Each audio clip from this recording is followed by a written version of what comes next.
নমস্কার বন্ধুরা, সবাই কেমন আছো? আশা করি সবাই ভালো আছো। তো আমার আরেকটি ছোট্ট ব্লগে তোমাদের সবাইকে স্বাগত। আর ভিডিওটা আমি আজকে শুরু করলাম রান্নাঘর থেকে। রান্না চাপিয়ে দিয়েছি সকালবেলা, ভাত হয়ে গেছে আমার, ভাতটা নামিয়ে নিলাম আর করব মাছের ঝোল। তো মাছগুলো কেটে আমি ধুয়ে পরিষ্কার করে লবণ হলুদ মেখে ভাজতে নিয়েছি।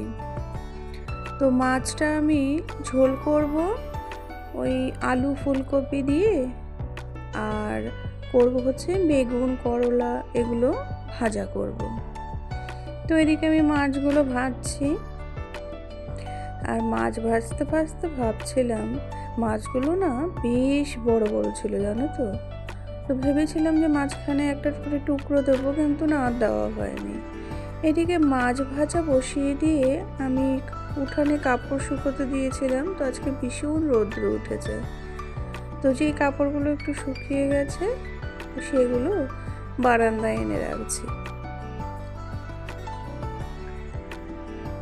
গামছাগুলো না বেশি রোদে ওই যদি রেখে দেই সারাদিন, তাহলে কেমন শক্ত মতন হয়ে যায়।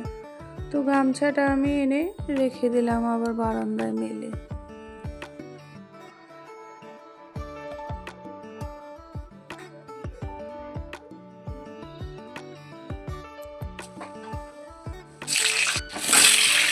মাছের ঝোল করার জন্য আমি এখানে জিরে আর কাঁচা লঙ্কা ফোড়ন দিয়েছি। তারপর আলু ফুলকপিটা দিয়ে কিছুক্ষণ ভাজা ভাজা করে নেব, তারপর বাকি মশলাগুলো দেবো। গুঁড়ো মশলাই দিয়েছিলাম আমি, ওই হলুদ গুঁড়ো, জিরে গুঁড়ো, সামান্য একটু লাল লঙ্কার গুঁড়ো দিয়ে একটু জল দিয়ে কিছুক্ষণ ভিজিয়ে রেখেছিলাম। তারপর যখন আলু আর ফুলকপিটা ভাজা ভাজা হয়ে গেছিলো, ওখানে একটু আদাও কুড়িয়ে নিয়েছিলাম, তারপরে মশলাটা দিয়েছি, দিয়ে ভালো করে কষিয়ে নিয়ে তারপর আমি জল দিয়ে দেব। পরে স্বাদ মতো লবণও দিয়ে দিয়েছি। আর হ্যাঁ, বাটা মশলা বলতে আমি একটুখানি ওই জিরে ভেজে নিয়েছিলাম, ওটা না ওই মাছের ঝোলটা নামানোর আগে আগে দিয়ে দেব, তাহলে তো সুন্দর একটা ফ্লেভার আসে। জিরে ভাজার একটা সুন্দর গন্ধ ওই মাছের ঝোলে পাওয়া যায়, এটা খেতে না ভীষণ ভালো লাগে।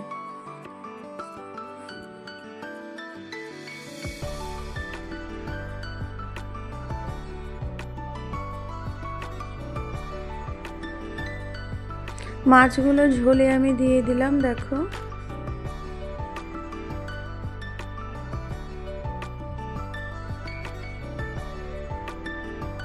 মাছগুলো এত বড় বড় ছিল না যে কড়াই একদম ভরে গেছিলো আমার রান্না করতে গিয়ে।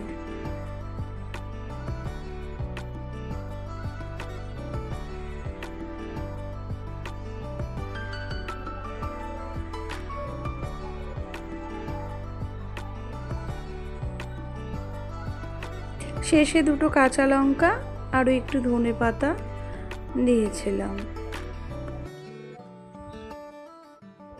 আমার আবার অভ্যেস কী বলো তো, আমি রান্না চাপিয়ে দিয়ে রান্নার সাথে সাথে আনুষঙ্গিক আরও যা কাজকর্ম আছে আমি না করতে থাকি। তো আমি আবার এই বারান্দায় চলে আসলাম, দেখি বাসনগুলো তুলে রাখবো ঝুড়িতে।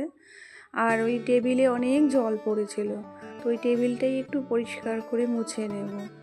ওদিকে আমার মাছের ঝোলও ফুটছে, এদিকে আমার কাজও হয়ে যাচ্ছে।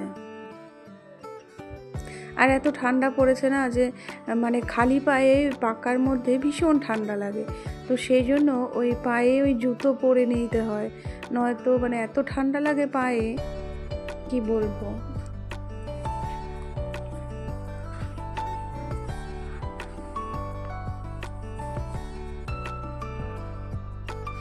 রান্না আমার মোটামুটি হয়ে গেছে, মাছের ঝোলটা ফুটছে। আর ততক্ষণে আমি এদিকে গ্যাস, ওভেন, সেলফ এগুলো সব পরিষ্কার করে নিচ্ছি। আমি তরকারিতে একটু নুনটাও দেখে নিলাম যে ঠিকঠাক আছে কি না, সামান্য একটু নুন দিয়ে নিলাম। ঝোলটা আর একটু ফুটে গেলে পরেই নামিয়ে নেব। এদিকে কিছু বাসনও ছিল, বাসনগুলো ওই রান্না করতে করতেই আমি ধুয়ে ফেলি।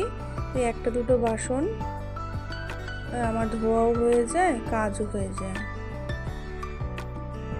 একবারে এক গাদা বাসন না জমিয়ে রাখতে আমার একদম ভালো লাগে না। রান্না করতে করতেই একটা দুটো বাসন একটা দুটো করে মাজতে মাজতে দেখবে ওই সব বাসনই প্রায় মাজা হয়ে যায়। আমার কাছে ওটাই সহজ মনে হয় আর কি। এদিকে মাছের ঝোলটা নামিয়ে নিলাম। মাছের ঝোলটা কিন্তু খুব স্বাদ হয়েছিল, দেখতেও যেমন সুন্দর হয়েছে তেমনি খেতেও কিন্তু দারুণ হয়েছিল। খুব সুন্দর হয়েছিল খেতে। আর আলু ফুলকপি দিয়ে, এখন শীতকালে সুন্দর সুন্দর ফুলকপি বাজারে উঠেছে, এই আলু ফুলকপি দিয়ে মাছের ঝোল খেতে কিন্তু দারুণ লাগে। তারপর আমি ওই রান্না টান্না করে নিয়ে স্নান সেরে নিয়েছি। স্নান সেরে আমি পুজোটা দিয়ে নেব।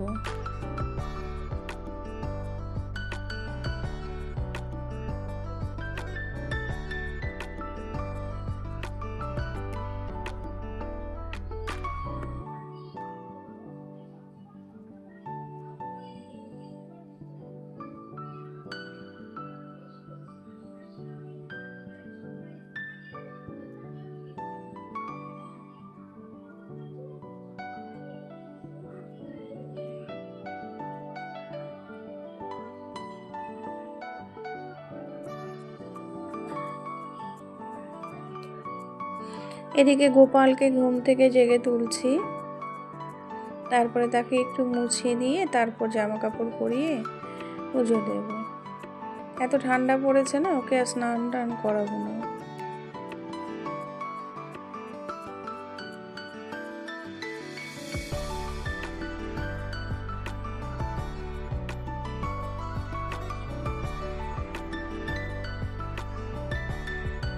তোমাদের কাদের কাদের এরকম গোপাল আছে আমাকে একটু কমেন্ট করে জানিও তো।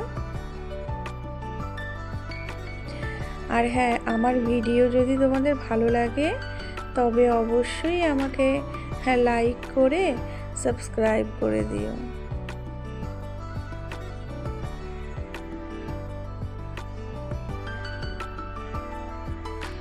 এদিকে পুজো আমার দেওয়া হয়ে গেছে, গোপালকে সেবা দেওয়া হয়ে গেছে, তো আমি রেডি হয়ে নিয়েছি। মেয়েকে স্কুল থেকে আনতে যেতে হবে, ওর ছুটির টাইম হয়ে গেছে। আমি একটু আগেই বেরোচ্ছি, আমার একটু কাজও আছে বাজারে, ওর স্কুলের কয়েকটা জিনিস নিতে হবে। আর দেখি বাজারে আর গিয়ে আমি একটা কার্পেট কিনেছিলাম, তো সেটার আগে কিনবো কিনা সেটা ঠিক ছিল না, তবে কিছু কিনবো আর কি ভেবেই বেরোচ্ছিলাম।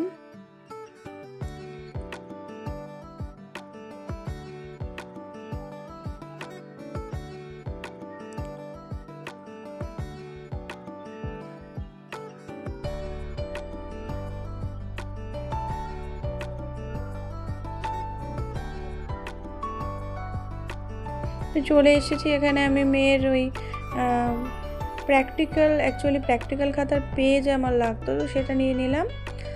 আর এখানে না ওই নিচে যে কার্পেটগুলো পাতে, এখন এত ঠান্ডা না, পাকাটা মানে খালি পায়ে তো হাঁটাই যায় না, তো ভাবছি একটা কার্পেট নেব। আর কার্পেটগুলোর এত দাম, তো মেয়েকে স্কুল থেকে নিয়ে বাড়ি চলে এসেছি।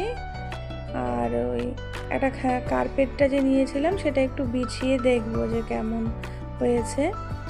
তো তোমরা একটু কমেন্ট করে জানিও।